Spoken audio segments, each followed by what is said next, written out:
Welcome to Gray Areas for April 8th, 2025, episode 668. Dave is gesturing towards an empty seat. I am here. We are here. It is no longer April Fool's. We don't have to deal with that for another 365 days, or I guess 358 now. So that's great. But we got some news that felt like in some ways it was sort of April Fool's related. And I'm talking about a couple different things on this show that are coming up. But primarily, we mentioned this last week, unfortunately, the Nintendo Direct for the whole Switch 2 announcement, like with all the details and stuff, we already knew it was coming, was basically the morning after the show. So even though it's been a few days, we still have some things to get to there. I also want to talk about an NBA coaching decision. I know you're like, NBA, no, but again, it's more about like just sports in general, because we already saw a pretty shocking firing 2 weeks ago, and then the Nuggets won up that today. And then I'm going to take a pot shot at Elon Musk, because I think that's funny. All right. Well, let's address the elephant in the room, or the elephant that's not in the room. What happened to Sean? His chair is empty. What the hell? We're all staring at it. Do you want to go get him? No. I mean, it seems as though, he should know that it's 8 o'clock, right? And then we're down 2 people, and then what are we going to do? Then it's just Dave. Well, I mean, maybe if I had to yell really loudly, maybe that's all we need to do. I mean, I could do that, but then it would be into the microphone. I don't want to do that. Let me get turn the microphone. Well, regardless. Anyway, all right. Well, we got stuff. We got a lineup of things to do. That's right. And normally we'd have some kind of like weird tangent to go over in the beginning here before that, but like the tangent guy's not here, so that's okay. I guess I could do about, it. I mean, like, I don't want to do it. I could. What do you got on tangents here? Well, the one he mentioned in the text thread isn't really for show consumption. I don't. Oh no, I have a whole nother one, but I'm not going to do that one either because it's also not really for show consumption. Man, I'm disappointed in my baseball team that I'm wearing the shirt of. There right are now. some times where like the respective Dave, nature of our jobs, like there's all a mini of us, Dave behind you. Oh, mini Dave. There are times where like the respective nature of our work prevents all of us from talking about certain things, and that's That's probably fair. I mean, Sean lives in a classified world. Dave lives in a borderline classified world, and I mean, ours is pretty public facing, except for when it's not reported yet. So Yeah, you're right. Hell, the whole saga of what we went through last week with a big story that broke would have been a really fascinating show topic if it wasn't something that I was deeply uncomfortable talking about. So, And also, look at we tangented enough, and Sean has a bunch of really delicious looking food. It's not a pureed nasty shake. He has actually good looking food. I have a tangent that fuck? I could run on, a rant that I could go on really quickly. Okay, if you need it. The Yeah, floor sure. is Let Sean yours. eat a little bit. I'm a little pissed off at Apple at the moment. Uh-oh. I've had AirPods for a long time. Like I've had a set of AirPods for 4 years, and they worked pretty well. And all of a sudden, they just stopped charging properly, and the microphone stopped working on them. I'm like, I wonder what's going on with them. Maybe there's some sort of like, I need to clean it, or so I took it in the Apple store. After waiting for 45 minutes for someone to try to tell me to look at it, I showed him what was wrong, and he said, well, I got to run a diagnostic on this. And he ran it and said, okay, well, all the hardware seems fine. And then he ran a different diagnostic after he did an audio test on it. And it said, well, yeah, it looks like the headphones they're not working properly and you're out of warranty. So we could repair them. It'd be about, probably for the things we need to replace, about $290 to replace them. Or you can buy a brand new pair for $250. And I'm like, but I didn't do anything wrong. They just stopped working. Like I didn't drop them in water. I didn't do it. It just stopped working. It's like, oh, well, go fuck yourself. That's what happens in capitalistic society. This would have been a better story It's if Apple. we said we were avoiding controversy and you led with you're mad at Apple because they're rolling back their DEI policies. That would have been, I think, more exciting. I mean, we want to bitch about big companies. I had a very, I had an unfortunate interaction with my cell phone company as well. So we just hate capitalism. It's fine, Dave. I'm on board with you. I mean, the problem is that the way people treat Apple, it's like, if Apple wants to do that, that's their choice. What makes me more upset is that people just buy into it more and more. Oh, the and more. cult of loving Apple in general and just wanting. That's the problem. Oh, trust me, I fucking hate Apple mostly, but the problem is I hate every other cell phone option more. So I just keep getting iPhones because to me it's the best thing on the market. Theoretically, I can really take. Meanwhile, I've invested hundreds of dollars into the current phone I have because things have gone wrong with it 3 different times. Yeah, it's the planned obsolescence, and the problem is Apple's popularity then has led that to every other cell phone company making those same choices. So now you don't really have a choice because people have to buy into it. So your options are you get the cheap cell phones, and nobody wants that. Actually, you can't have straight talk. This is a really good segue into the Switch 2. I was just taking notes about this before the show. Ooh, okay.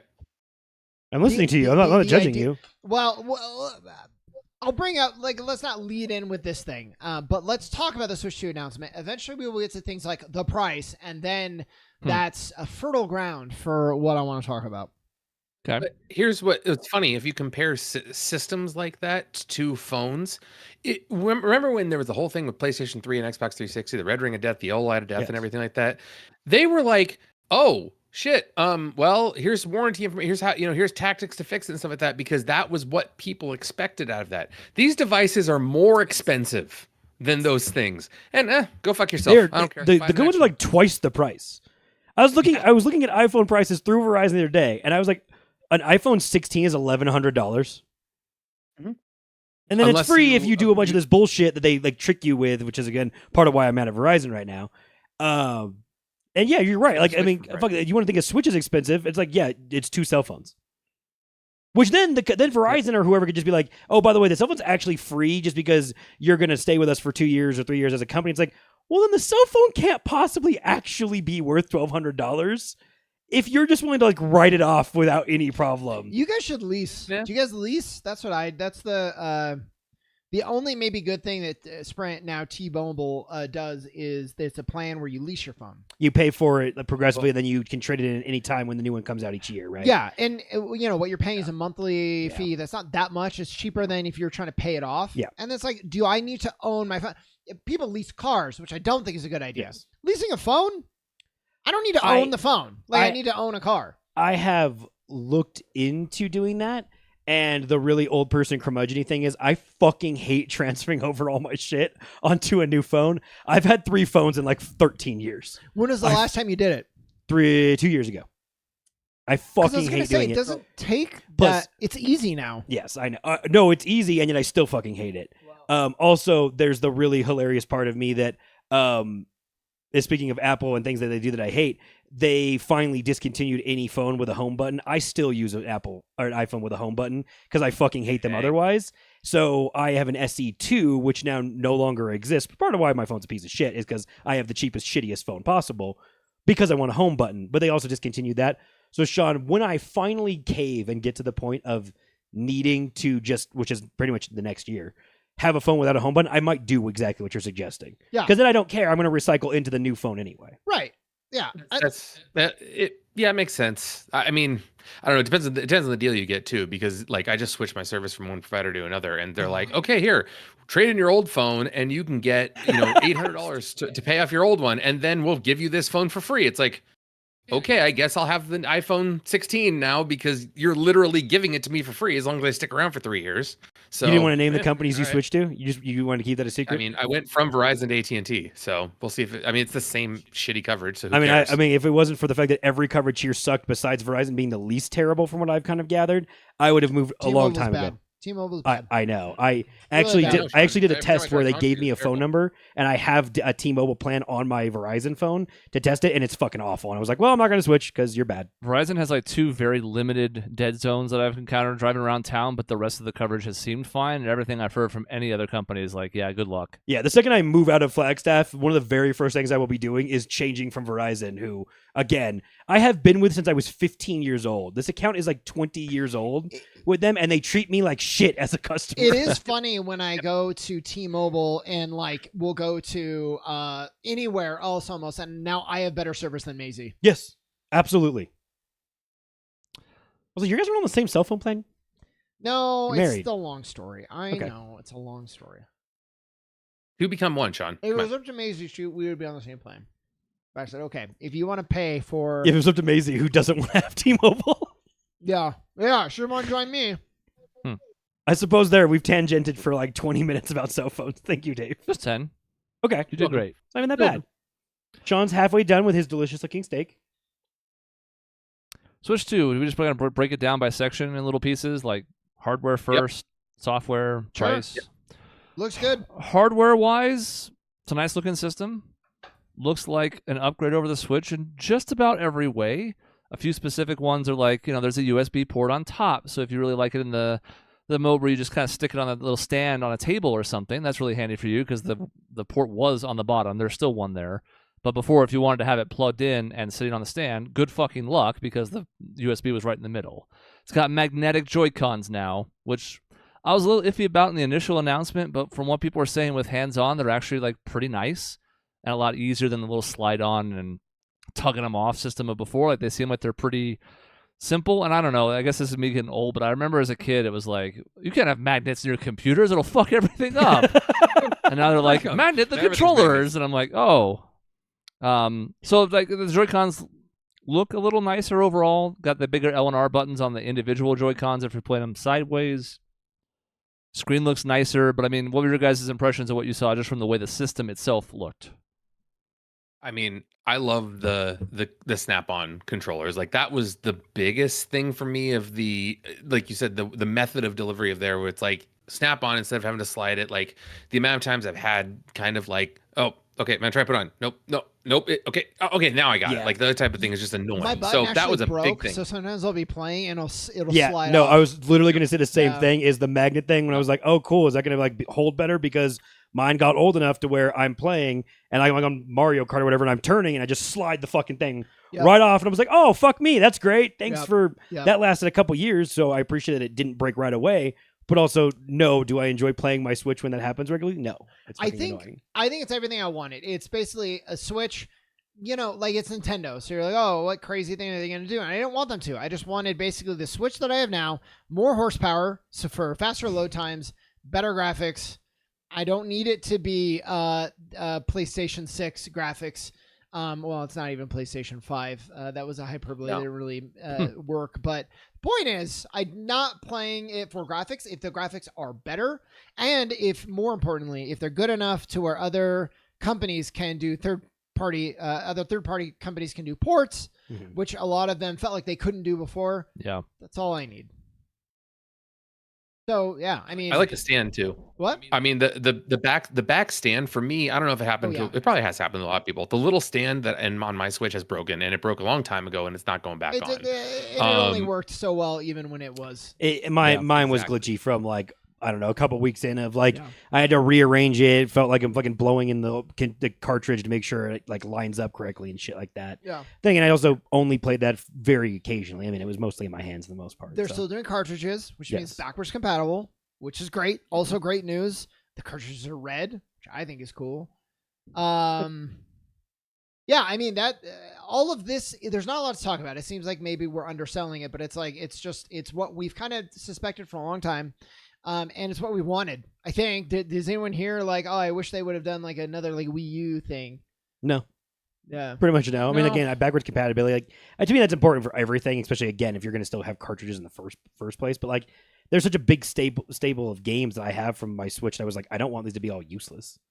Yeah, there are some questions around the backwards compatibility that Doug mentions here, where it's like they're not actually like the Switch 2 apparently can't read the Switch 1's cartridges, so they're going to have to emulate it instead. Will there be any performance issues with that? Probably not, since the Switch 2 is more powerful, but I don't know if I've seen a lot of hands-on testing with that part of it yet. So I think it'll be fine, and if it is, then great, because like you said, that catalog comes along with it. That's great.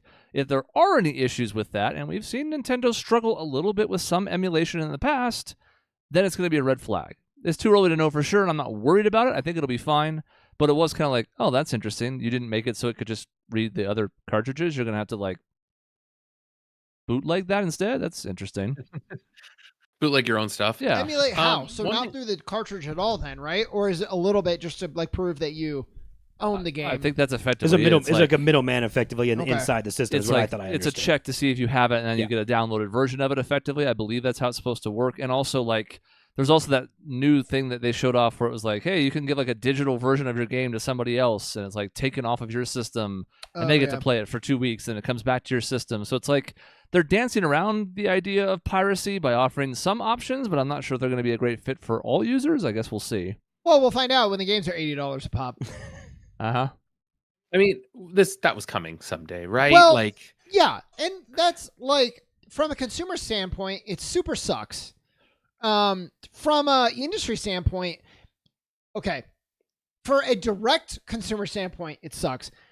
Indirectly, if we can keep the fucking industry going because we're actually paying what the games are worth, I think in the long run, it actually kind of benefits us. But yeah, it is a little bit of a sticker shock when if you're hoping the system sold for 400, you could have seen yourself getting in at like 470, and now it's 530. So that's No, Jason, it was $80 for digital. That was the big shock when it came to the reveal of Mario Kart World, which we'll talk about. $80 for digital. It wasn't even like, 80 for like a hand version, like a tangible one, and then 70 for digital or something.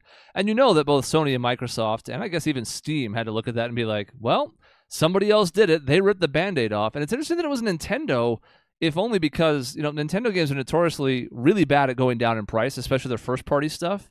Breath of the Wild, as we speak, is still like $45. It came out fucking 8 years ago. So, like, now if we're talking an $80 starting point, how much do those get reduced even for like a Black Friday? Are we talking now they go back to 60? Time will tell. I guess I'm confused. So we're getting to the point I wanted to make, but really quick, I'm confused on why there's such a outrage. I feel like the industry wants us to go to digital. I feel like we keep hearing like physical is like they kind of do it because they have to. But they really want us to go to digital. And I know there's the printing cost, the creation of all the pieces for it. But I was like, yeah, I guess it's not a surprise that they want to price out the physical and the digital as the same, because that's where they want the direction to go anyways. Yeah. So like if you price physical $10 more and people start going to digital, then you're just gonna have to raise the digital price once you get rid of the physical in the first place. Then at some point, right? Is that what you're saying? And you cut out your retailers completely if you go all digital. And there are partnerships that come with that and promotions that come with that to sell more units. They don't want to completely eliminate the middleman. And if you go cheaper digital, that will not eliminate but kill it, like really hurt it. Yeah, that's true. Yeah. I mean, like, I don't. Has anyone? I haven't done the math on it and all that, but like, I'm trying to remember what was an N64 game? Were they 40 or 50? 50. Was it 50? 50. I think. So from 1997, whatever it was, to 2025, 2026, we've gone up like $30. No, what was Super Nintendo game selling for? Sometimes 70 or 80. Yeah. So like, we dipped and then we came back. We up. dipped and then we seem to settle at this price point for, to your point, like 15 years. Despite I would inflation. love to see what percentage increase it costs to make a game now. And I think it's like 1,000%. Yeah, I was like, I mean, like if I look at inflation across so many other things, and we talk about like fast food and like things used to be like, tacos at Taco Bell used to be like 50 cents or whatever, and now they're like $2.29. I'm like, well, the fucking percentage base, I'm like, I get that the sticker shock of 80 seems shitty. Yeah. But when I look at everything else, I'm like, wow, video games are one of the only things that didn't let me down for a long time. I get why now it's hard to be like, well, fuck, that was one of the last things I had that was still priced similar. And on the flip side, is exactly what you said, Sean, of, well, they're doing pretty damn good work. And if we don't actually pay that type of money, the work's going to go away. Yeah. And to kind of support the industry as a whole, I feel like we kind of got a nice grace period for a while through a really good, I mean, look at the difference in games from 64 to the Switch 2. Like, so there's a big fucking difference in there's what that it looks whole like. thing. And really quick to Jason's comment about like, yeah, you don't own it, they just let you play it. I want to be clear. I'm full physical. I very rarely do digital. Maybe out of all of us, I care about physical the most. You do, because would you argue that? I think I do. I'm buying like special edition. Sometimes if I own a digital, I buy it physical just to have the physical too. So because I've talked about how like I have a ton of like a big movie library on like Vudu or Fandango, whatever the fuck it's called now. And it's like, as I buy stuff, it's like $3 or $4, $5, whatever. I'm like, oh, cool, these movies are way cheaper. And you've cautioned me and warned me and said, well, are you going to absolutely have all that shit 20 years from now? I'm like, fuck, you're right. That's a damn good point. Yeah, I don't know. Like, are they going to decide, oh, well, you bought this, but now there's no platform for it to be uploaded to, so now you don't have it anymore. It won't matter in 20 years when there's no physical reader anymore either. So exactly. So we're just fucked no matter what. So maybe I won't have any media and you won't have any media and we'll all But I think I was talking to Maisie about like when I was young. So not even going back all the way to what you're talking about with the price dip and everything, and you're looking at like gas. I feel like I remember in Kingman, 99 cents a gallon was like a thing that you could have in Kingman when I was young. That sounds like for your age and like being Arizona, that sounds about right. Right when I started driving, it was about $1.25 a gallon in 2001. So then $1.25, and then so now like it's 4 times as expensive. Yeah. Games are not 4 times. They're not even close to that. But I think the reason Nintendo felt emboldened, here's the whole point that I was getting to, is there is no console war anymore. Not really. And I think Nintendo's like, okay, we're not like fighting for market share. We're not looking to sell at a huge loss just to get market saturation to get it out there, and then we make it up in the software sales. We're kind of in a good spot. Now's the time. Wouldn't you also argue for Nintendo specifically too? Because it does operate over here, while Xbox and PlayStations are kind of over here in their own way.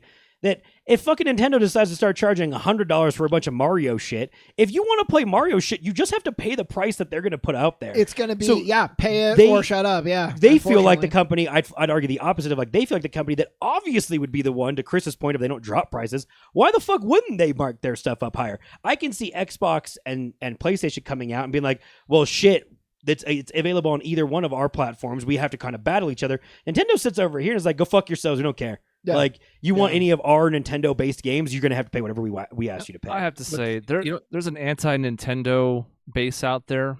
Some of it was revealed with the Power World situation and the patents. Some of it's just in general. They're very anti-piracy in a way the other big three are not. Crackdowns on like homebrew Pokemon games, crackdowns on fan-made Mario games, whatever, right? So I understand it, and I certainly hate being a bootlicker for a corporation. It is funny to me. There are times when we talk about like a collective voice, and it's clearly two different voices in the same collective. A lot of the same people that complain about Nintendo being too kid-friendly, not having serious enough hardware to support the more serious games and stuff like that, then turned around and complained about it not being affordable for kids. It's like, do you want the system to be for children or not? You cannot have both. Mm-hmm. You can pick one at most, maybe zero, you could argue, but you cannot have both. So it's kind of funny to watch that go full circle now, because it's like, okay, like this is not really supposed to be a system for kids anymore. We have the hardware to back it up, so we're going to bring in some more mature games, some more third-party stuff. Well, now it's about the children. No, now it's about whatever argument's most convenient for you. Yeah, that's a pretty good point. Yeah, it is. Yeah, it is a good point. And we'll see, like, Nintendo's gonna have to back it up, right? And we had somewhat mixed feelings on the latest Pokemon game, for example. If a lot of their games start coming out and they're more like that than like the hyper polished Tears of the Kingdom Mario games, I think we're gonna have a problem. But the pedigree of Nintendo, for the most part, I really trust them, and I think they're going to be able to back it up. Yeah, what if Mario Kart sucks? What if this Mario Kart game just sucks for whatever reason? It won't. It won't. It absolutely won't. Because like Sean and I were joking about yesterday how we realized that like the original Mario Kart 8 was a Wii U game. Then they made Deluxe for the Switch. Like the Switch never got its own exclusive actual Mario Kart game. Mario Kart 8 is the 5th highest selling video game of all time. Yeah, and then it makes fucking a lot of sense because they kept it on for 2 platforms. It's not GTA 5 level of like just do it for fucking 20 years. They sold it's similar. They sold 8 million copies on the Wii U. They sold 67 million copies on the Switch, and it was some of that is bundling. It's why it's why Wii Sports is the 3rd highest selling game of all time. There's some bundle stuff in there, but everybody who had a Switch wanted to have Mario Kart. In some form or another, whether it was cheaper or whatever. Any Nintendo console I've had, I want fucking whatever Mario Kart. Which is why I thought it was a really smart decision to have that be one of the main things it's launching with. I know everybody wants a 3D Mario game. They're eager for the next Zelda. I understand that. No. And those are more system sellers than Mario Kart. You're not getting these systems to play Mario Kart, but everybody wants to play it, and they're going to have one to do so. So I was like, I saw some disappointment in that. I'm like, man, y'all are forgetting how much of a powerhouse Mario Kart 8 Deluxe was. Mario Kart, it was. And I think this one looks fun. And I wanted to ask Michaela, I haven't had a chance to talk to her. They built in the thing that she would always do, especially where they're in the Peach's Castle or whatever, and they just drive around, her and her friends. They just they go out, they're not racing. Yeah. They'll spend 4 hours on in the castle just like doing whatever and pretending it's their house. And it's like, now they just like bake that into the game. You just like go do this free ride. That's cool. I fucked around on 64 around the castle when the whatever Royal Raceway it was, or whatever. I'm like, I'm just wandering around on the course as much as I possibly can, besides doing battles and stuff. And so opening that up, which again is kind of an interesting point of like, it is in its own version a bigger-ish game than what a normal Mario Kart really is. Yeah, absolutely. I had one real quick thought, just going back to price, and we're talking about how much price and stuff like that. If you think about the entertainment value you get for that, it's off the charts. Like, go to a movie with a date and get popcorn. You're spending $60 or $70 for a 2-hour experience. Oh no, I've spent $80 on a 50, 60-hour game. It's like, wow. I mean, it's kind of the value is still there. Are people who bought Mario Kart 8 Deluxe in 2019 bitching about the $60 they spent on that game when they're still playing it to this day because they really did keep the game and it was the Mario Kart that was for Switch? It's like, no, I wouldn't bitch about that at all. I'm like, Mario Kart 8 Deluxe is still a good fucking game right now when I play it on the Switch. It's great. So yeah, that's Mike spelled Royal Mario Kart for wrong. $30. Yeah. So if you took your whole okay, let's be fair to movies because I still do like to go to movies. No, I'm not disparaging. No, I'm just saying. You're not disparaging. I really want a fair equivalency. If you go to a movie at Harkins, and are you buying snacks?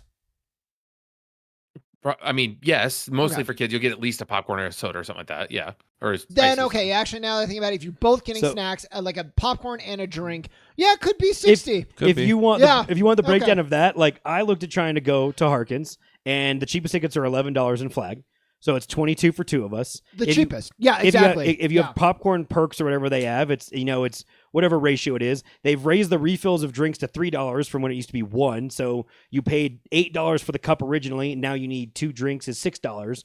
So to go to a movie that's an hour and a half long is $22 plus 2 drinks in there is 28, going near 30. It's like, oh yeah, all of a sudden, shit. You're right. Like if you get any kind of food, or if you're dating, you have a family. And that's if you have the loyalty cups or the popcorn refills. If you don't, the cheapest popcorn, the small is $7. Guess what? The refills too. They don't do the thing where you can bring the bag back anymore. Yeah, exactly. If the refill works in the same sitting, so you're like, okay. So you want me to go to the movie, get a huge fucking thing of popcorn, eat it all, and then go back and refill it again? I do it on the way out. When I take a bag of popcorn home. Fucking value, but yeah, so that's a good point. And that's right too. They do cost nothing.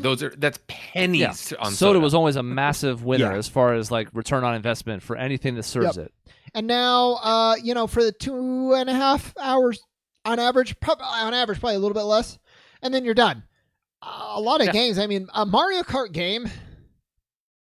Most people don't just like streamline the story, but like even if you did, that's a lot of hours of content. It's hundreds of hours because it's the game when you got a group of friends together. It's one of the easiest games to turn on and play with 4 people or the fuck it is. It's like it's one of the good ones on the platform to play together as a family for like Dave, for example, or a group of people who are sitting there just hanging out, whatever it might be. It's really fucking valuable to have.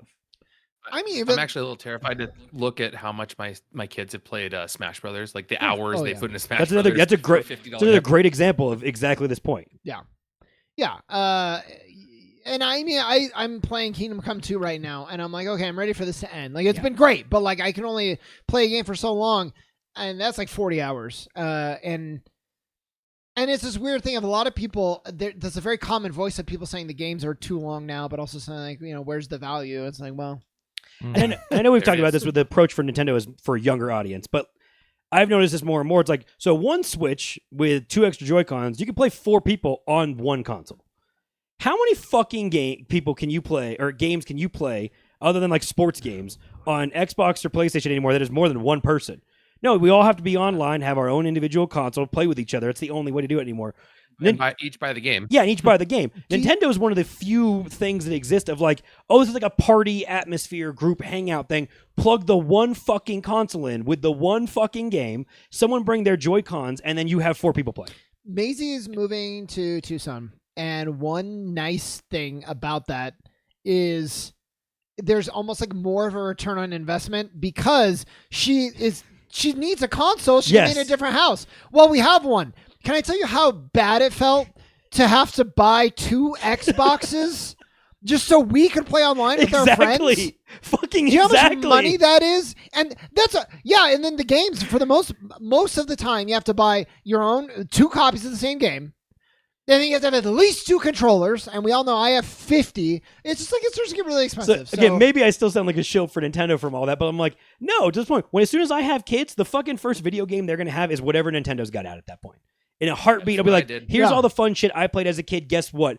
28 years later, it's still really fucking fun. And it's still the one way to play as a family or a group of whatever together. Yeah. So honestly, if Nintendo wants to fucking raise the prices to what we basically are agreeing is more or less what the industry probably should charge. Oh no, it sucks a little bit, but so fucking be it. And as long as the Switch 2 doesn't suck, it's fine. This is not the. I don't know why this is like the hill that like I'm dying on with this because it happens all the time. But all the people in the comments are like, "Well, guess I'm not buying Nintendo. Yeah. Guess I'm playing old Nintendo."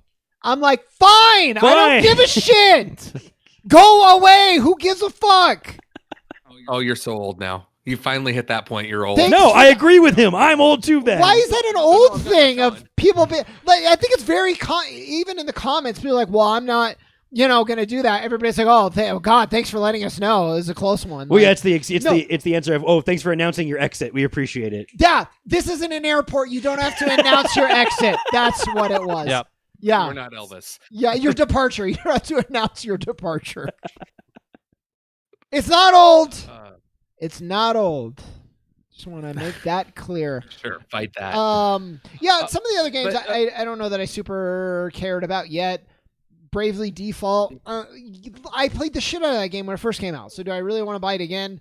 I don't probably think so. Everybody's like, the Donkey Kong game. I actually haven't seen. Is that like Donkey Kong 64 vibes? It's like Donkey Kong Odyssey. Yeah. Which is Okay. to say, like, Alright, more I don't open know. world-ish a little bit. He's got a really revamped art style for him. It's a lot more like youthful, playful, Is it like the movie? kind of. Okay. It Seth- looks Seth kind Rogen of Donkey Kong, crisp. you mean? Yeah, Yeah. kind of Seth Rogen-y. There's a Kirby game, and I like Kirby, and I think it's a sequel to a very old Yeah. Kirby game, if I Ride. remember right? Yeah. As one of the 5 people who really like Donkey Kong 64, the idea of that game actually sort of intrigues me. This sequel. Is that the one I like too? I'm trying to. The Donkey Kong. They unfortunately the older ones they blend together for me, but it was super. Well, Nintendo you're gonna know 64. if you played a 3D Donkey Kong, it was Donkey Kong 64.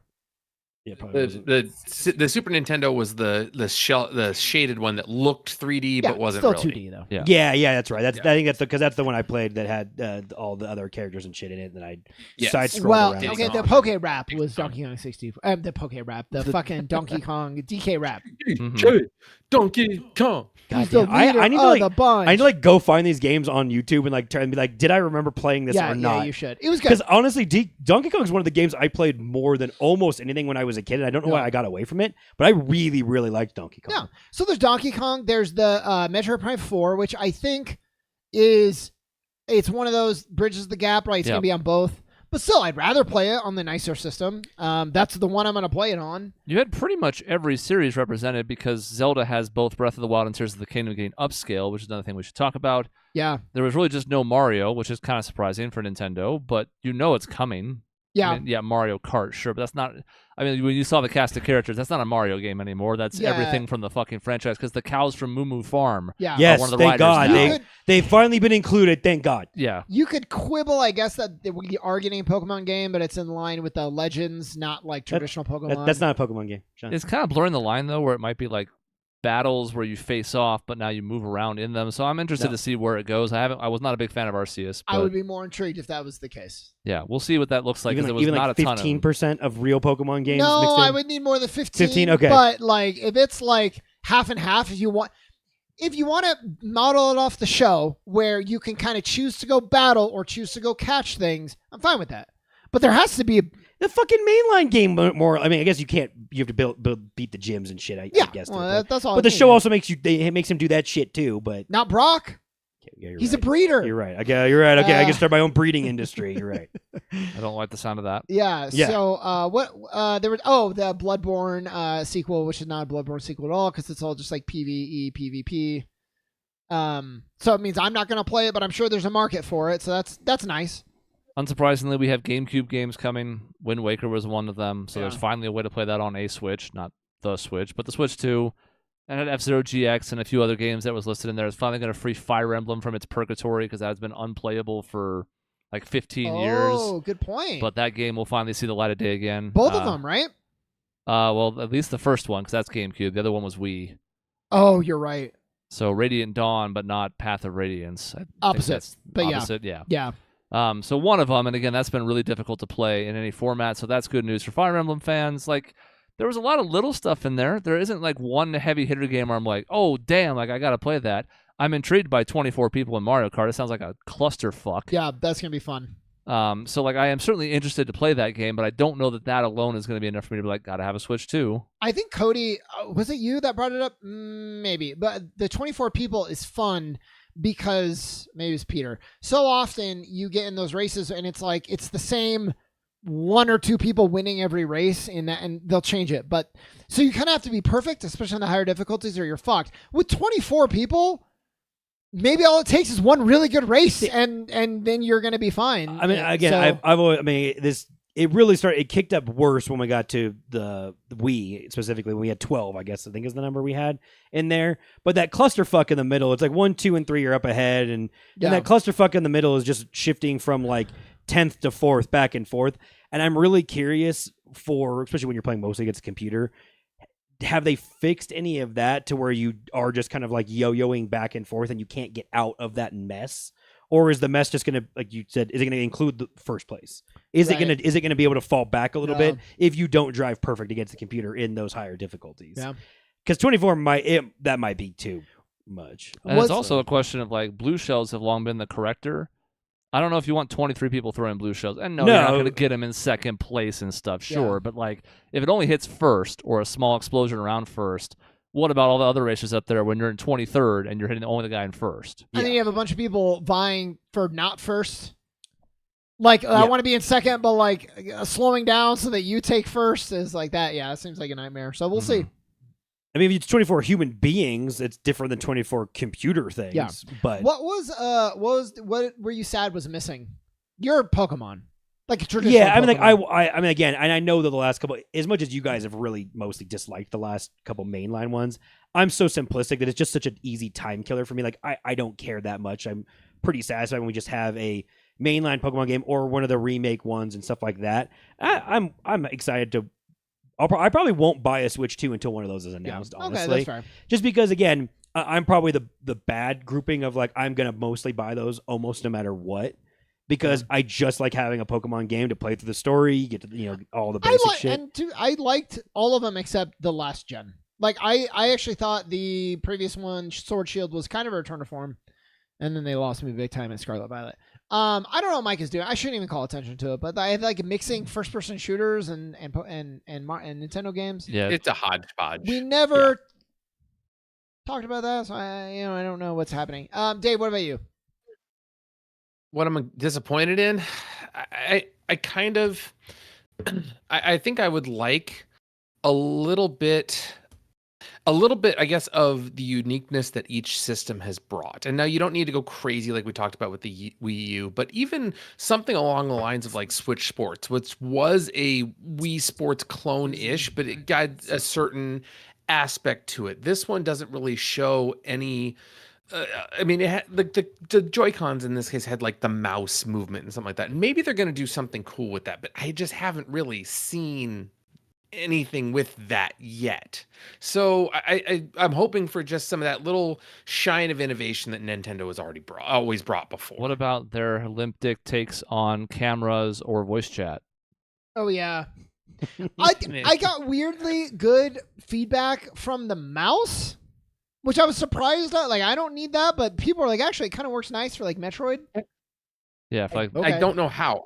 I can't conceptualize. If you're it right used to first-person shooters and you want to play a Metroid game, you either have to emulate it, which is not allowed. Yeah. Or this is a control scheme option if you want to move Samus around quickly. I guess it's a thing. I don't think I'll be playing that way, but yeah, I can't imagine playing that way. See, Mike, something like Mega Man Hunt is, I think, like more what you were going for with that. It's a like actual fusion that makes sense. Fire Emblem is mine for sure. Not that I'm like, oh, I'm so mad or anything. Like, they do not owe me a Fire Emblem game. I'm just saying, like, oh, it would have been nice. It's been a couple years. It would have been nice to see a Fire Emblem game kind of launch with the system. And I was hoping it was. There was rumors that it would kind of launch with it. And I was like, for me, that's like a system seller. C'est la vie. It'll come out when it's ready. But yeah. I mean, I would have loved. Obviously, would have loved to see like a Zelda or something like that. But we just got Tears of the Kingdom 2 years ago. Like, I mean, I get it. Yeah. I get it. It might be another. We just got might Mario be Wonder another last year. Might be so. 6 years. At least we have the next mainline one. We'll see. Could be quicker, but are you gonna play? I might play through Breath, and then I want to get to Chris's. But I would consider playing through Breath of the Wild again. I didn't really like Tears of the Kingdom that much, but I would consider Breath of the Wild. That was one of the few games that I've basically 100%ed. I didn't get Yeah. all the Korok seeds because fuck that. Yeah. But other than that, I basically 100%ed it, so I'm done. Like I really can't play it I did anymore. 100% it, but I really enjoyed it. And if I go into it with Korok like seeds? what? No, got the I'm Korok sorry. No, seeds? same as you. No one got all the Okay. Koroks. Well, that's Well, not true. some Lord. freaks did, but Some they freaks shouldn't have. Yeah. Yeah. No, so I can. That sounds kind of cool to me. And then I know you can transfer items between the two games, which I don't care about because I'm not going to play Tears of the Kingdom again, maybe ever. But yeah, it's kind of cool. It's not the like Xbox launching with Halo, Yeah. or but it's still pretty good. What did Wii U launch with? Technically, Wii U Sports probably was. no, that was Mario, like the new Super Mario Brothers U or something like that, right? Oh, not that it launched with. I didn't think. the one where it, like the old school version of it, where then they brought it back. Is that what you're talking about, Dave?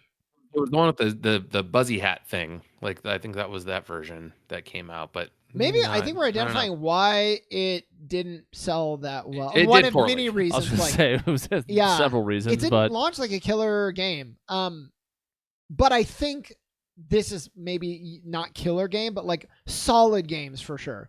Like I'm gonna buy it and play the hell out of Mario Kart. My brain is weird. I would love an excuse to have to play Mario Kart for like a while, or else I'll kind of gravitate away from it to like a story-based game. If that's the only Switch game Switch 2 game I have, I'm gonna play it a lot more, and I kind of like that. Yeah. I don't know. And that's what I My did. weird brain. That's what I did with Mario Kart when I got my Switch originally. Yeah. I was like, oh, cool. I'm going to play a fuck ton of Mario Kart because I want to just play through the game and beat it, basically, and unlock everything. Because Yeah. why wouldn't I? disappointment for What me did is Chris want? probably 450. And I don't think that Mm. there's a massive difference between 450 and 400, but that price Oh. point felt a tad high to me. I don't even care about the games as much. Like, we've already talked about the reasons why I actually almost support that idea, just because of the industry as a whole. The hardware looks better. It looks like it's a sturdier build. Obviously, I haven't had a chance to touch one or mess around with it yet, but from people's impressions of it, it seems like, the Switch one was a little flimsy at times. I wouldn't say it felt cheap, but I also wouldn't say it was sturdy. So maybe there is the value in it, but to me, I was like, 450 feels like a tough ask up front. So Yeah. I'm not saying that that's a killer for me. I wouldn't pay the extra $50 if I felt like I really wanted to get one. But that was the one thing I looked at in the presentation. I was like, 450 and 80 does feel rough. Isn't it funny Well- though? Like $399 would be like cool. That's Yeah. I would probably be like, yeah, sweet, sold, easy, and then $450, only $50 more, but just it feels so much more significant. Well, Yeah. when you click over from the 99 to the Yeah. 00, there's Yeah, a. well, I mean, there's that. I got my Series X for what? It's $299 was what they were priced at the start, and I was like, holy shit, I can get it for that cheap or whatever Yeah. whatever price was. I was like, that's amazing. It's under $300.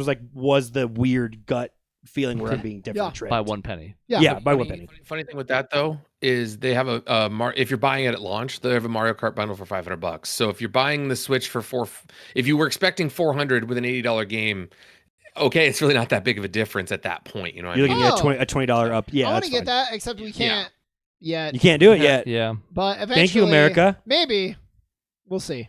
And maybe by then it'll be $500. Yeah, if Dave's president allows it, maybe we can have a Switch 2. And it's gonna be funny when we never get a Switch 2 in America, and we look back on this episode. That's true. By the way, June 5th. So less than Yeah. 2 months, and a little bit surprising because that's not when Nintendo has traditionally launched its systems, but I think it's smart because then you get the initial burst and you still get the holiday sales as a big surge too. Sean, in August, how many hours of Switch 2 will you be playing? I don't know. Will you buy Mario Kart and extra Joy-Cons to share with the rest of us? Yeah, So there you go. we can play it. Sean will have enough Chris controllers. might- well, actually, that's a good question. I won't speak for Chris. Are you gonna get it like in the launch window, or No. are you gonna wait? Nope. 'Kay. Because I barely played my Switch. Okay. Will I get it at some point? I think so. But Okay. I'm not going to be an early adopter. When there's one game I can't go without, that'll probably be the tipping point. Okay. I actually missed I this. do How find- much are additional Joy-Cons? Did I- they price Do that? they? I don't know if we know, but they were hovering around $60 for most of the Switch's lifespan, and now this is more expensive and nicer, apparently. Magnets and all. Does anyone find the June timeframe a little odd in the sense of the holidays? Like I think about that with kids is like I know my boys are gonna want one. They love playing the Switch. They're gonna want to Switch 2. They know about the Switch 2. But in June, it's like almost a hard thing to be like, oh, well, wait for Christmas, that type of deal. But if they sold it in November, like a lot of other systems, it would fit right into that, You're right? the right-wing nut job economist, so I will ask you this, and this is actually like Respectfully. genuine.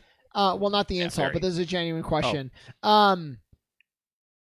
Are they so confident that they're like, yeah, if we sell it on the holidays, we're gonna get a bump, but we're gonna get like no matter. It's almost eating into. We're almost cannibalizing our own sales. Where if we launch it in June, we're going to sell 1 billion copies, They're looking, and then when we get to the holidays, we're going to sell another spike. They're looking for 2 bumps. They're trying to do an opening bump, possibly have some more games released by the time you get to November and December. I'm assuming stuff is going to come out, so people will buy it. They'll have Mario Kart, what the fuck ever, backwards compatibility, and then they'll start. I feel like they'll market the shit out of it again on the back in late October, early November, Black Friday type of stuff. Maybe they bundle it with something else that's come out at that point, and then you have a whole nother bump of that again. Which is so funny because everything we've seen, the price jumps, the games that it's launching with not being system sellers, the timeline, they have supreme confidence in this console.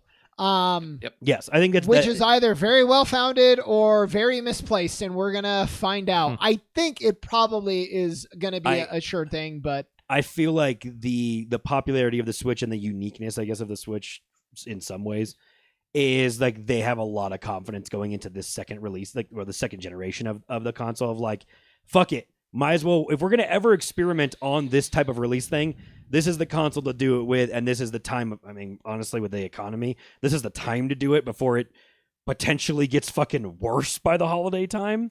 What do you mean?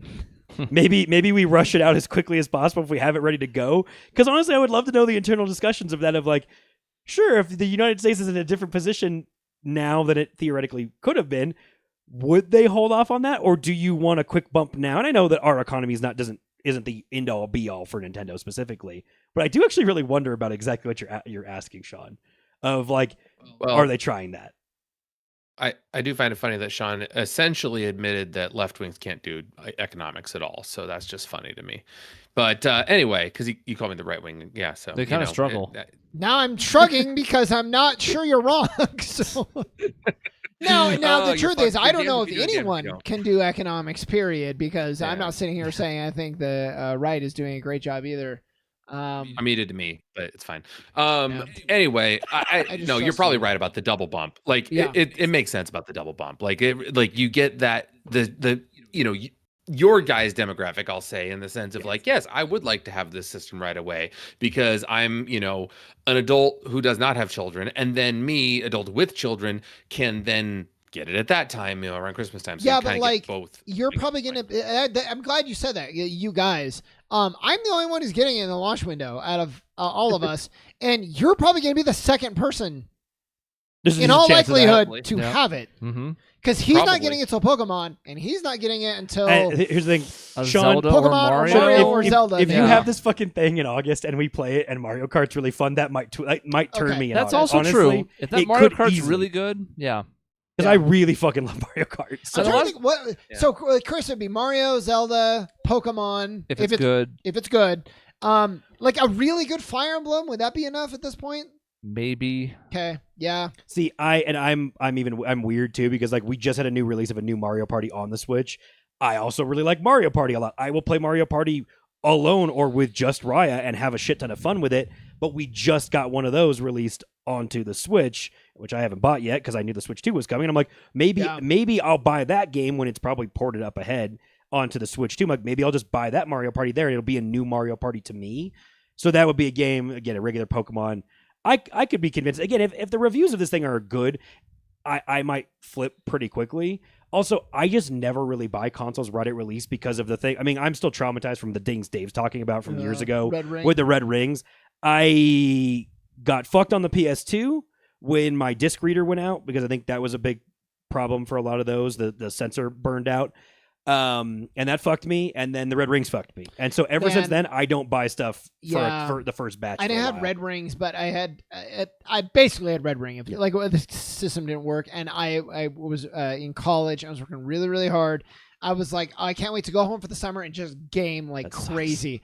Day one in the summer, it breaks down. I have to ship it in. Yeah.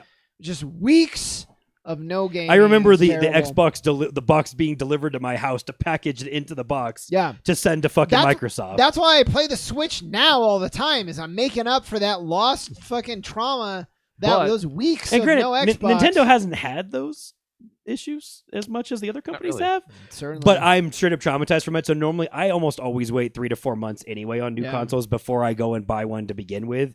So this was really no different in June, July, August. That times up pretty well. If it's good. Well, you know what else it times up with as we kind of wrap up here in a minute? Summer vacation. So for the kids who are adamant about this thing, they may not even have to wait till the holidays. Oh, yeah. Because now it's, I want to play this throughout the summer. I mean, it's June 5th. God knows every school district in the country gets out at a different fucking time. But, like, most of them are going to be done by June 5th. So it could be a new approach for that, too. I don't know if that's intentional, but that was one of the thoughts I had with the date was, like, to your point, Sean, I made it to the summer. Now I'm going to play so many video games. Like, of course I'm going to play outside and stuff, too. But then, like, I want to play video games. Well, here's this new Switch you can play. If you're Dave's kids and you live in a climate change environment, it's 145 degrees where they live, fuck that. They want to stay inside in the air conditioning and play a bunch of Switch. I'm surprised there was no Animal Crossing. Kind of. A little bit, just because you look at the pandemic and there's a lot of factors, but Animal Crossing was a big factor. Yep.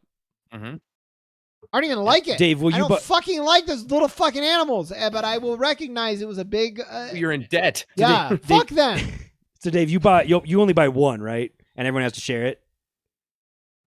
Of the Switch 2? Yeah, I'm not buying multiple of them. So like you would buy it for yourself, and then your kids would hijack it from you. He would buy it for his kids. But they'll also have the old Switch still. Yeah, which will help. What? Just tape a big number 2 on the current Switch and be like, no, this is the Switch 2. I swear to God, this is a Switch 2.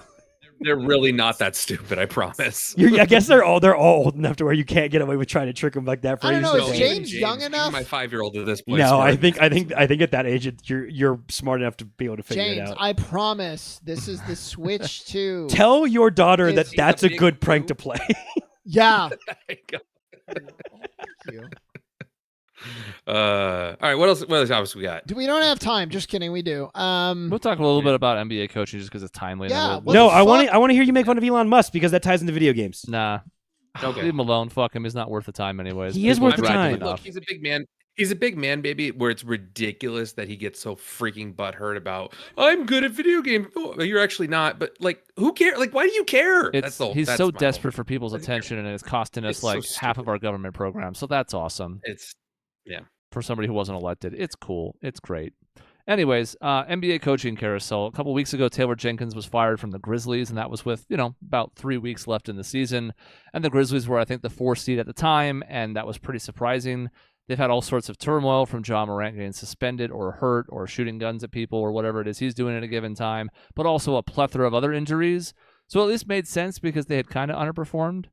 The Denver Nuggets let go of Michael Malone this morning with 3 games left in the season. That's future Phoenix Suns head coach Michael Malone. Yeah, we can give him a 5-year deal too. We can give everybody a 5-year deal once per season. That's fine. Let go of Michael Malone today and Calvin Booth, their GM, in one fell swoop with 3 games left before the playoffs. A team that is the 4th seed, barely. They're a half game up on 4 teams, which is going to be really interesting down the stretch here. So they could still drop into the play-in. They could be 1 and done, well, I guess 2 and done if they somehow lost in the play-in. But regardless, a team with an MVP candidate, although it's probably Shea, and a team that won a title less than 2 years ago, dropped its coach and GM with 3 games left in the season. Not after like a first-round exit where you would have been like, they won 2 years ago, but they've gotten worse and worse, kind of like the Suns, except we didn't win. Just 3 games left. Clean house. Obviously the Luka trade's the shocker of the century, at least the decade, but this is kind of up there. Not that level, but it's like, what the fuck is happening? Well, the fact that that's happened twice. That's the weird thing. It's twice. Yeah. Like 2 times as happened. What I thought was like a player coach. Like I was under the impression all the players loved him. Maybe they didn't, but like I always go back to the story about Jamal Murray being like, are you guys going to trade me? And Michael Malone being like, buddy, we're not going to trade you. And thinking like, that's interesting because it's not really His call. his fucking call Yeah. unless it is. And they just have that relationship. And because of stories like that, I consider Denver to just be this really tight knit group. And they're like, nah, everybody's gone this late into the season, which I don't get. And it makes me think like, what was going on behind the scenes? I don't want to say it's stupid because we never know all the information. It sure does feel stupid. It looks stupid, but it I feels don't, stupid. Like, no, for sure. But I saw a stat on the radio that was like something like the last 6 championships, all those coaches have now been fired. And that seems really weird. And then if you throw in like, I'm sure Michael Malone got coach of the year at some point. At some point, I think he did. So that's like Michael Malone. Taylor Jenkins did. Monty Williams did. I could see Frank Vogel and Mike Budenholzer maybe not Vogel, but anyways, a lot of high caliber, you would think, coaches are getting fired. I think, I mean, this is not unique to the NBA even. I think the NBA is getting hit with it a little bit more bluntly now. I mean, I watched the fucking NFL, and the NFL is everyone's firing coaches after 3 years. So you get like a 2 or 3 year window. And I think that Malone has an off quote unquote year, I guess, for the Nuggets. To be able to dump him now is like Chris is what's most insane. Again, if they want to fire him at the end of a first round exit or even a second round exit, it's like, wow, guys, you let go of a guy who's been really successful for a pretty. I mean, he's been there for like a decade, right? Yes, and that's on like he's not Popovich level, but like this is bordering like if the Spurs fired Popovich, which is just like that's never going to happen. And I don't think we're in the realm of. I have a hard time believing anyone who gets hired now in any of the 4 major sports is going to survive like more than a decade anymore. I think it's almost impossible to find any team that's ever going to do that. I mean, again, we've ended some of those. Popovich is about winding down in Mike the NFL. Tomlin. Like Belichick just got fired, obviously. Like these don't exist Tomlin. Tomlin's hanging on at 8-8 or whatever by every a thread. year. Harbaugh in Baltimore does well, but it's like the NFL I think has like 5 or 6 guys that are over like 6 years. And almost every other team cycles through. The NHL is notorious for this. I mean, the NHL recycles coaches like crazy, and teams fire their coaches midseason and then get hot and make a run. I mean, my team's one of them from last year. All of a sudden, they win a shit ton of games, and then you have an interim coach in the playoffs trying to play for a fucking Stanley Cup all of a sudden. And it's insane, but I feel like the NBA is just starting to catch on to what the 3 other sports have seemingly already been kind of doing. Baseball's not...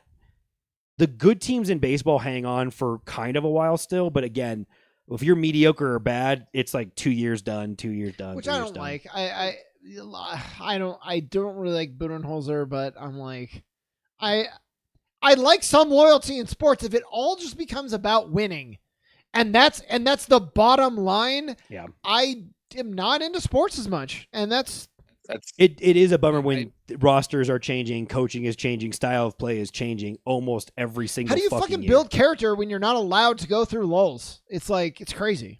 Well, it's like every other capitalism. Sorry, well, Dave, it's the same thing, same idea. The constant growth. I mean, college sports is even worse, and that's something I don't even care to get into. But college sports is an absolute joke right now. You don't have the same team year to year ever. Like.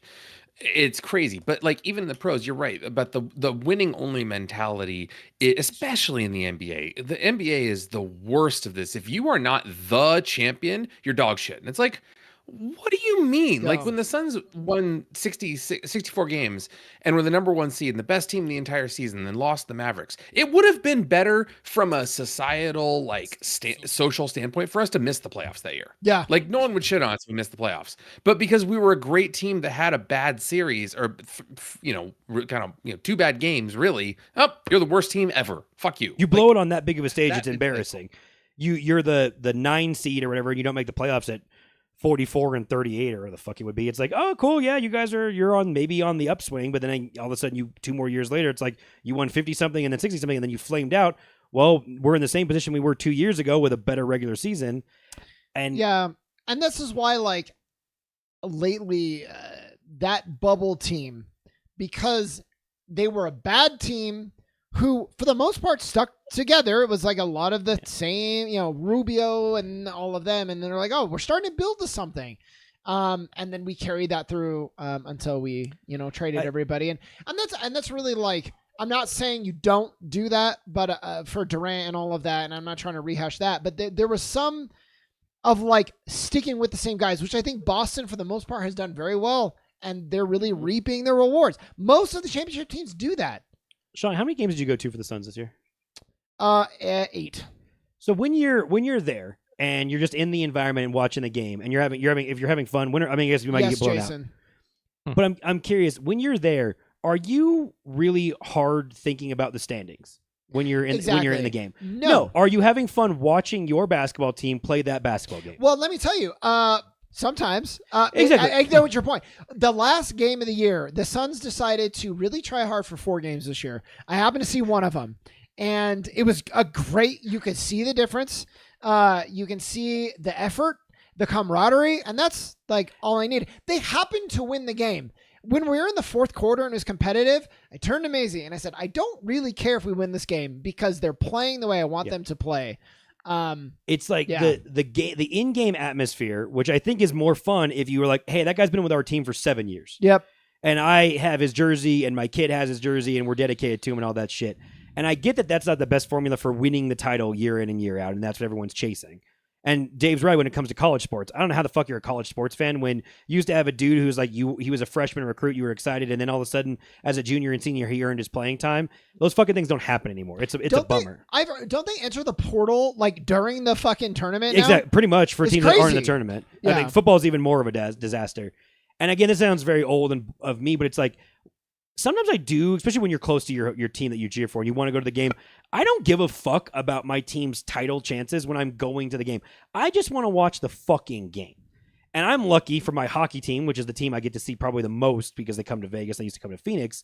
And I have, to Chris's funny point of, I have a player on my hockey team who's been there since I was in high school. And he's been there his entire career. It's fucking awesome to go to hockey games and he's still fucking playing. It's meaningful when you have those players. And like Steve I have it in Nash, baseball too with Kershaw, like same point. Nash wasn't here his entire career, but he was here for a while. And even that like is really meaningful. And like, how long was Luka in Dallas for? Well, you thought was going to be a career. 6 seasons? It's 7 years. 2018 draft, yeah.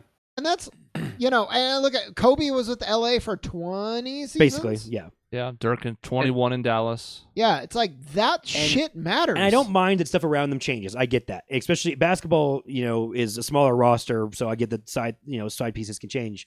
But it just is a bummer to the point you're making, and it goes for coaching to the whole point of this conversation is it's just like you want to just cheer for your team and not have to always be thinking about the big fucking picture. Yeah. But because the goddamn sport's a business and all this and that bullshit, well, the people who work for the team, do they fucking enjoy games day to day? Like, do the people who run the teams have fun watching their team play? They fucking probably don't. They sit up there and they're like, oh, we lost again. We better blow this up. Or it's like, well, if we don't win tonight, that's the trigger to fucking trading Luka away or whatever the fuck it is. Fire the coach. Fire the GM. Yeah, Who else can we fire? It must be fucking miserable day to day to work in the front offices of these teams and be like, oh shit, we finished 42-40. We suck. It's like, well, did our fans have fucking fun? And I know it's another department in the team. The poor department who then has to deal with the fallout of the fucking decisions those people make. And just like at a certain point, it's like, well, going to games is still part of the fucking experience. And I feel like we have moved so far and away to your from point, that. The journey of the season, like the games mattering. And, I watched every game when the Suns were that's why Tom Gugliotta and Tony Delk, they weren't good, but I had a hell of a time watching those, like them try to scrap together wins. And to Jason's point about like it's you want to see the team you root for like grow. And I would say as the counter to that, I agree with him completely. If a team that you don't connect with at all wins the championship, it's a bunch of mercenaries. Fucking really care is what I realized this year. We go on to win the championship, and this would not be my favorite Suns. This would not be my top 10 favorite Suns team. It becomes like a group of mercenaries who are hired to do that, and then we won the title. They venture off to going to do whatever is next. I mean, God, like again, to Dave's point, I can't imagine being a college basketball. What does it mean? Even the Kawhi thing, you added him to a core that had been there. Now you traded the heart of the team away, but you still have the core. I think you can derive some meaning for that if you're Toronto. I was always going to struggle with the Suns this year when I thought they were contenders, and they so clearly are not even close. But and again, I'm not saying that fans are going to games to watch Michael Malone coach, but you think that Nuggets fans don't like this guy? Yeah, that he brought, helped bring them a title. Like, are you fucking kidding me? That fans aren't going to be kind of disappointed with that? Yeah. What were you going to say, Chris? NAU women's basketball just had a team record high win total this season, 27. They went to some whatever the hell, not the NCAA tournament. I think it's the WBIT. WBI, Women's Basketball Invitational. Sure. Yeah. And they beat Arizona in the first round, which was also another pretty historic mark for the program. The second win against Arizona in one season. Right, and their second win in Tucson ever in like 30 tries or something. That was on a Sunday night. They lost in the second round. She took a job in Santa Clara within 24 hours of that and was gone from NAU Tuesday morning because the transfer portal was opening. And it's such an integral part of college sports now because all the players are going to move that she was like, yeah, I needed to just go to the next opportunity. I'm super grateful for NAU, blah, blah, blah. But like I had to move on. Less than 36 hours before she was coaching the team in the playoffs. So college is even more fucked than ever now. And not only her literal entire staff was gone to Santa Clara. She rehired her entire staff, which again, good for them. They worked their asses off with her. I'm glad she actually takes every single last one of them to the slightly better private school job. But that's a great fucking point by Chris. I hate it though. Like you're right. If the opportunity is there, you cannot fault the person, but I judge the system there because like, is that good? And especially when you're talking about college sports, is that good for the kids? No, it's not. I left that line of paid at least. Yeah, I left that line of work as it was getting bad, and it was already pretty miserable. Trust me, the support staff life of having to turn over a roster every year and all the work that goes into that every year is horrifying. To have a football team that has 100 kids and 60 are new every year, and the work that goes into building the inventory of bios, photos, history, this and that, feature stories, all this crap, record book stuff, turning all this crap over, that's a miserable thing. And again, pro sports is, I can't fucking imagine trying to do these type of things in like the NFL where it's at a higher stakes level and you're turning over these rosters and all your work you did 8 months ago is useless 8 months later. It's just completely useless and it's trash. Yeah. Not to mention to the top level, that's one thing. At a mid-level or a lower level like NAU, now if anybody is any good, they're going to the portal because they're not just going to get good enough opportunity standing at an NAU, so they're going to have to go to like a bigger D1 school or whatever. Well, and if they suck, then you've brought in players who suck, and now you've wasted your time bringing them on board. And I mean, and you can't fault them either, right? Because now you literally can earn money. Yeah. Not just your tuition. Like you can make life-changing money. Absolutely, yes. Yep. And I mean, there's guys in college football that are making more money than they would if they went to the draft. Yeah. Quarterbacks can make like $6 million a year with NIL, and they're going to be a third-round pick and get $500,000. Yeah. Yep. Sam Led for ASU is making, I think, $7 million this year. So I don't know enough about college to fix that, but I think like NBA, you got to do something to increase the loyalty. I don't know what you do because like you can't punish trades, right? They tried to do the bird rights and all, and that's only. And ironically, now with the apron restrictions, now that's going to be the one way they force players to stay on a team. I'm not just referring to Bradley Beal here, but it's similar to like a Michael Porter Jr. or whatever, where it was like these deals that took place before the second apron restrictions came into play are now hamstringing the teams because how do you ever move a player like that with a contract that size? But there's players that people don't want to keep. Yeah, the players they do want to keep, they can no longer afford to because of the second apron restrictions. As if Bradley Beal's the guy who you want to go to every Suns game. And like, I'm looking forward to Bradley Beal playing tonight. He scored 1 point the other day. He sure did. One. Sure did. Last thing I'll say about Malone, in 2016, it was pretty shocking when David Blatt was fired in the middle of the season. Cavs were 30-11, so it was exactly the halfway point of the season. But everybody at the time kind of knew why. It was LeBron. It was management not really liking how the expectations matched up or the way the product looked. Last year, Adrian Griffin was fired. He was 30-13 for the Bucks. And then Doc Rivers came over and went basically 500 the rest of the way, and it was still praised for some reason because he's bulletproof. But those were still right around the halfway point. We just have never seen this in almost any sport. No. Especially when a team's good. If you're bad, we see that sometimes in football or baseball sometimes where it's like, all right, there's like 10% of the season left, but we're fucking 3-14, so the hell with it, everybody's gone. You fire them, you get a head start on the hiring process. Even the early one is weird a little bit when we fired Earl Watson, like 4 games. 3 games in. That made Yeah. sense because it was like 2 40-point blowouts Yeah. back to back. Yeah. But it was weird then. The end is so much worse, and it's kind of unprecedented, and I don't fucking get it. Yeah. Unless, again, it's an Ayumi Udoka situation where he's fucking the president's wife or I some guess. shit. Like, But we thought that was going to be the case with Jenkins, and there hasn't really been anything along those lines that's come No. out in the 2 weeks since. There's been like, oh, there was disgruntlement between him and management and blah, blah, blah. And they fired like all of his assistant coaches before the season, so it felt like kind of a lame duck situation. With Malone, we know he can be very opinionated. It's his, like Denver fans love him for all the shit he talks to the Lakers and blah, blah, blah. I'm sure he was kind of a pain in the ass behind the scenes, but I don't understand the upside of this move at all. You But- let this core play it out. If they fail, then you clean house, and that's fine. But you're unless Jokic signed off on this, and even if he did, I don't understand what this is supposed to do There- whatsoever. But a decade of dealing with a The pain in the reports ass that said he didn't. you couldn't Damn. get through, There- like it doesn't make any sense. Yeah, I saw those reports too, Dave. Like it was, Yeah. he didn't sign off on that. And Malone was also like the biggest Jamal Murray fan, so Yeah. it wasn't that either. So where's that coming from? Is it the cheap but rich owners in this scenario? I have no idea, and I'm sure we'll find out more about it in the weeks to come, just like we did with Luka. But Denver's ownership is the LA Rams ownership, right? like It's the Kroenke. Yes, Kroenke. Kroenke, yeah. Cronky. Yep. And meanwhile, our team that has not fired their coach and GM is down by 35 right 36. now. They So, are. you know, 36. good. yeah. What I especially think about this is with the player that we all hoped and thought we were going to get. So that just makes it even sweeter. 38. 39. 39. Good. Good. I'm It glad, was- actually. I mean, look, maybe they can fire Bud with 2 games left, because at this point, that would at least make more sense than whatever the hell's going on in Denver. And Yeah, we'll do a Suns wrap. Don't worry. It won't maybe We be will. a full episode. There may not be that much to say, but I have some things to say. Sure. Let's do it. I hate this season. There we go. I'm done. We'll have to wait till I hate Dave comes everything. back, because Dave's going to be gone the next 2 weeks. Programming note. Oh, that'll be perfect. Yep. Because the Suns season will be over in a week, despite some of our dumbass Good. fans being like, "Oh no, Yeah. it'll be fine." We'll get to Chris, this. we could come back. I don't think we should fire Bud at this point. Like, we'll get to this more later, but it's clearly something systemic in the team. It's not the coach. I don't think he's done a good job, but like, We have the worst, I think the worst center rotation in the league and the 3rd worst point guard rotation in the league, and that's just because of the defensive problems with Tyus Jones. We have no size. With Durant gone, we have no power forwards. Like, I guess it's tough for me to say this when we all picked them to win 55 plus, but like now when you look at it, it's not hard to see why this has failed. yeah, absolutely. So yeah, we'll do a deeper dive. Yep. So So if you're wondering, like, well, why don't they talk about the Suns and their problems, glass stones in a house and blah, blah, blah. Stones in a glass house, whatever. yeah, we're gonna dedicate a whole or We'll get there. Don't some worry. of an episode to because it. we yeah. all made projections that are probably the worst they've ever been.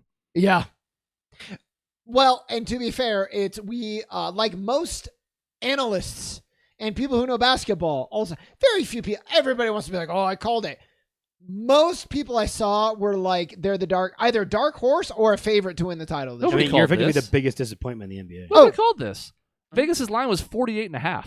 Yeah, Everybody went over. yeah. Even if you thought under, you weren't like, oh, they're going to finish below 500. Nobody said that. Not a single person said that. Find me the Nope. take. Historic underperforming. You might hit still- like 10. You're gonna hit like 10 wins under Vegas is over under. Holy shit! Probably less, Yeah.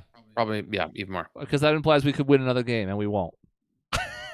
You're at 35. That's pretty fucking. Uh-huh.